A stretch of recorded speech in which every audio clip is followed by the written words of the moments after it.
Welcome to the Bowel Chronicles, where we dive deep into the world of bowel health. I'm your host, Nikki Kilpatrick, and on this podcast we have raw and candid conversations with individuals facing various bowel conditions and illnesses. Through personal stories and shared experiences, we illuminate resilience and courage in the face of adversity. Be reminded that each story is personal and unique. These conversations are not to be taken as medical advice or to replace guidance from a doctor or healthcare provider. Our aim is to inspire and empower through these amazing stories, amplifying voices often unheard. So join us as we embark on this journey together. Sit back, listen, and be inspired. Enjoy the episode. Hey guys, welcome back to another episode of the Bowel Chronicles. I'm your host, Nikki Kilpatrick, and today I am not joined by anyone. I am going to bring you something a little bit different today. We're going to hear from Curtis, who's just 28 from Kent, and Curtis has kindly put together a short video to share with you all of his bowel story. So stay tuned and let's hear from Curtis himself. Hiya, my name is Gibson and I am 28 years old, and I will share out my experience of how I had a polyps and colostomy bag, or stoma bag, if what you call that.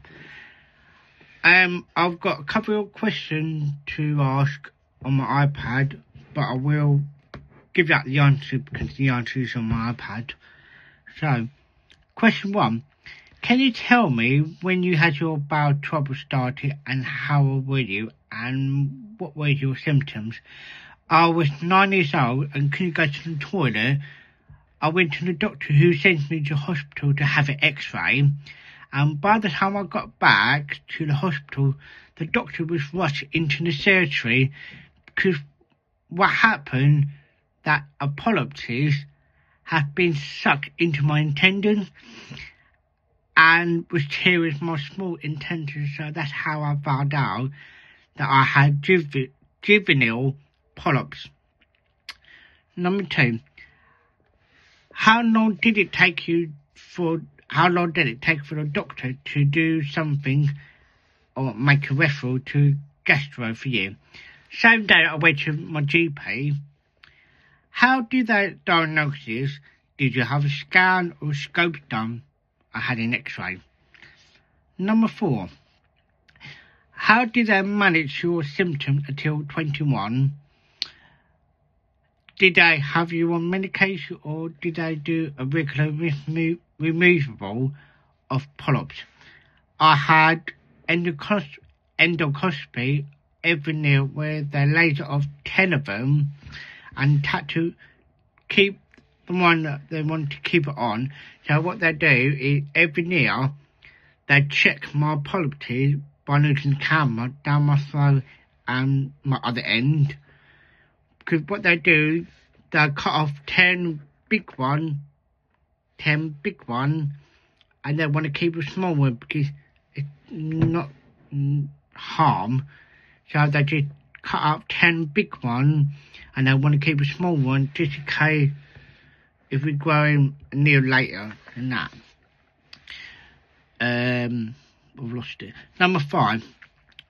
What happened that they decided to do stoma surgery and give you a colostomy bag? I knew I had 100 polyps and my mum wasn't happy with the one of the doctors, and I could remove the 6 my hospital because they are specialised in polyps. But what happened was my small story.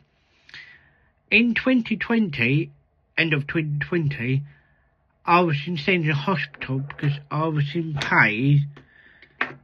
So they put me into like surgery thing to put the camera down my throat and the other end. And we had this doctor that we never met before, and she was like, he got 100 of them. And Mum was like, I know, he get 10 away. That's what they do every year, to take 10 away. And she was like, but we're not supposed to do that. We've never done all this. So she acts like she can't do anything about it. So we wasn't happy how I've got treated in there. So we've been told to move to Sigma Hospital, which is in London, which they are the best hospital ever. Not question 6. Did you understand what colostomy was and how did you feel about it? Yes, the hospital was really good explaining to me and everything, and I was upset at first, but my mum told me to go on social media to talk to people. So that's how I did. I just spoke to so many people on social media, talk to them, make my life a bit more better and learn more from them. So yeah. How's my life surgery going? Good and bad experience, but to be truthful, best decision I made and met and spoken loads of people with Stoma. If there anything something I want to know, that'd be helpful. I mean, there's so many people when I spoke to them, they always give me good advice about it. That's making my life a bit more happy and more less scary for me to know and that. Last question. Did you find being hearing impaired impact any of your treatment? No, my mum and my doctor explained so I knew what was happening. So, yeah. So that's my story. Thank you. Well, there you have it, guys. Straight from the horse's mouth. How amazing is Curtis?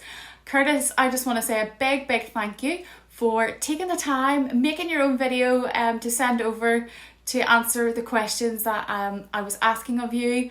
And I love that you suggested making your own video. It makes it really, really personal and unique. So thank you very much for taking time out of your week to do that. I have loved sharing your story.